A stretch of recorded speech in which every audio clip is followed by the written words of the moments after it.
चलें बताएं ऐसा कौन सा तेल है जिसमें 100 से ज्यादा बीमारियों का इलाज है।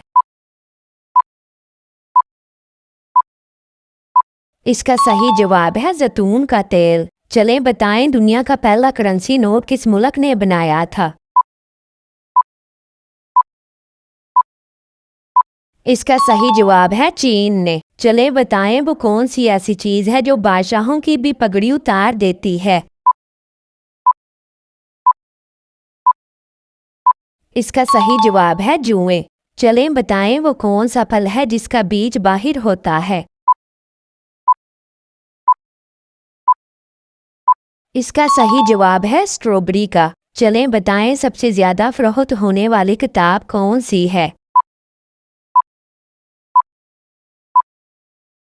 इसका सही जवाब है कुरान मजीद। चलें बताएं भारत और पाकिस्तान ने किस दरिया पर पानी का मुहता किया है।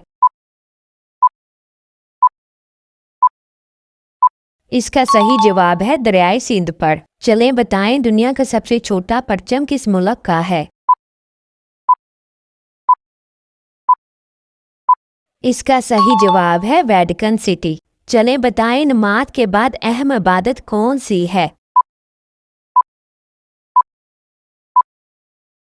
इसका सही जवाब है तिलावत कुरान। चलें बताएं मगरमच्छ के मुंह में कितने दांत होते हैं।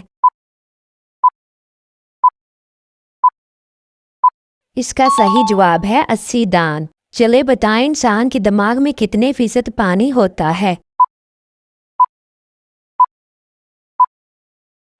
इसका सही जवाब है 70%। चलें बताएं किस वक्त शोहर के करीब जाने से औरत जल्दी बुरी हो जाती है। जवाब है खाने के फौरी बाद।